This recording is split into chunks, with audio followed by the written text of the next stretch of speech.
ఓ dream.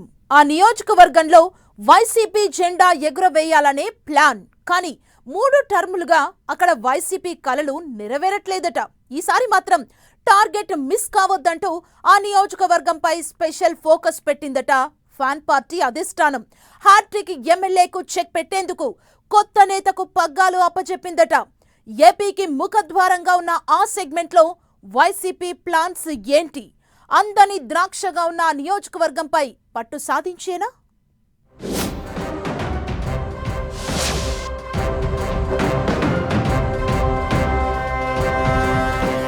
Ichchapuram నియోజకవర్గంపై YCP special focus. Senior నేతను తప్పించి కొత్త నేతకు బాధ్యతలు.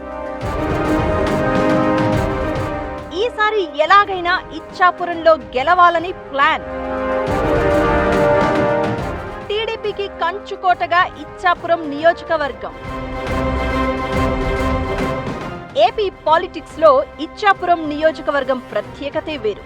గేట్ వే ఆఫ్ ఆంధ్రాగా పేరుండడంతో పాటు పాదయాత్రలకు పెట్టింది పేరుగా ఉన్న ఇచ్చాపురం పొలిటికల్ సర్కిల్స్ లో ఎప్పుడూ హాట్ గానే ఉంటుంది. ఇక ఇచ్చాపురం రాజకీయాలు కూడా అంతే రసవత్తరంగా ఉంటాయి. అయితే వైసీపీకి అందని ద్రాక్షగా మారిన నియోజకవర్గాల్లో ఇచ్చాపురం ఒకటి. వైసీపీ ఎన్ని రకాలుగా విశ్వ ప్రయత్నాలు చేస్తున్నా ఇచ్చాపురంలో వైసీపీ జెండా ఎగరడం లేదు. అయితే నేతల గ్రూపుల గోలనే దీనికి కారణమంటూ చెప్పుకొస్తారు సిక్కోలు వైసీపీ లీడర్లు. ఇచ్చాపురం నుంచి బెందాళం అశోక్ టీడీపీ హ్యాట్రిక్ ఎమ్మెల్యేగా గెలుపొందుతూ వస్తున్నారు. టీడీపీ ఆవిర్భావం తర్వాత ఇచ్చాపురం నియోజకవర్గం ఆ పార్టీకి కంచుకోటగా నిలుస్తోంది. అంతకు ముందు కూడా కాంగ్రెసేతర అభ్యర్థులే ఎక్కువగా అక్కడ గెలుస్తూ వచ్చారు. వైసీపీ ఆవిర్భావం తర్వాత కాంగ్రెస్ ఓటు బ్యాంకు వైసీపీ వైపు మళ్లింది. కానీ టీడీపీ ఓట్ బ్యాంకు మాత్రం ఆ పార్టీకే ఉంది.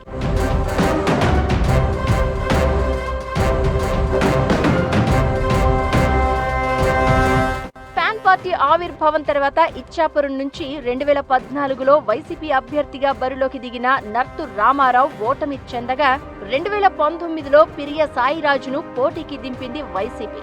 అతను కూడా ఓటమి చెందడంతో 2024 సార్వత్రిక ఎన్నికల ముందు సాయిరాజును సమన్వయకర్తగా తప్పించి ఆ బాధ్యతలను ఆయన సతీమణి పిరియ విజయమ్మకు అప్పజెప్పారు. 2024 ఎన్నికల్లో విజయమ్మకి కూడా ఓటమి తప్పలేదు. దీంతో హ్యాట్రిక్ కొట్టారు బెందాళం అశోక్. ఈసారి ఇచ్చాపురంలో ఎలాగైనా పాగా వేయాలని అధినేత జగన్ పట్టుదలతో ఉన్నారని చెప్పుకుంటున్నారు వైసీపీ నేతలు. వచ్చే ఎన్నికల్లో ఇచ్చాపురం నుంచే వైసీపీ విజయ ఢంకా మోగించాలని పార్టీ నేతలకు టార్గెట్ ఫిక్స్ చేశారట వైసీపీ పెద్దలు. దానికి అనుగుణంగానే గేమ్ ప్లాన్ మారుస్తున్నారట. ఇచ్చాపురం నియోజకవర్గంలో జనాభా పరంగా రెడ్డిక సామాజిక వర్గంతో పాటు యాదవ, కళింగ, అగ్నికుల క్షత్రియ వర్గాల ఓటర్లు ఎక్కువగా ఉంటున్నారు. అయితే గత 2 సార్లు కళింగ సామాజిక వర్గానికి చెందిన పిరియ సాయిరాజు కుటుంబానికే ఎమ్మెల్యే టికెట్ కేటాయించారు జగన్. రెండో సామాజిక వర్గం అయిన యాదవ్కు ఎమ్మెల్సీని ఇచ్చారు. అయినప్పటికీ నేతల మధ్య పొసగడం లేదు. గ్రూప్ రాజకీయాలు రోజురోజుకు పెరుగుతూనే ఉన్నాయి తప్ప తగ్గడం లేదు.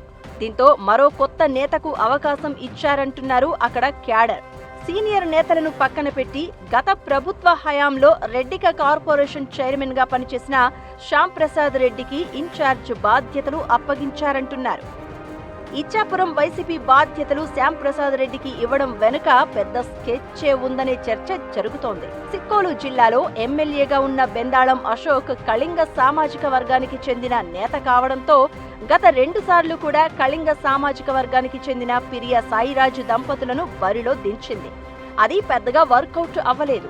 దీంతో నియోజకవర్గంలో అధిక జనాభా కలిగిన రెడ్డిక సామాజిక వర్గంపై ఫోకస్ పెట్టిందట వైసీపీ. రెడ్డిక వర్గం డిసైడింగ్ ఫ్యాక్టర్ గా ఉండడంతో ఈసారి వైసీపీ పెద్దల ప్లాన్ వర్కౌట్ అవుతుందనే అంచనాలున్నాయట. ఇప్పటికే యాదవ సామాజిక వర్గానికి చెందిన కీలక నేత నర్తు రామారావుకి ఎమ్మెల్సీ పదవిని కట్టబెట్టారు. దీంతో రెడ్డిక, కళింగ, యాదవ సామాజిక వర్గాలు తమకి కలిసి వస్తాయన్న లెక్కలు వేసుకుంటున్నారట ఫ్యాన్ పార్టీ లీడర్లు. అయితే గ్రూప్ రాజకీయాలకు పెట్టింది పేరుగా ఉన్న ఇచ్చాపురం వైసీపీలో శ్యాంప్రసాద్ రెడ్డి ఎలా నెగ్గుకు వస్తారు అనేది చర్చనీయాంశంగా మారింది. అందరినీ ఒక తాటిపైకి తీసుకొస్తే తప్ప విజయం అంత ఈజీ కాదని పొలిటికల్ వర్గాల్లో చర్చ నడుస్తోంది. మరి వైసీపీ కొత్త స్కెచ్ ఎంతవరకు సక్సెస్ అవుతుందో చూడాలి.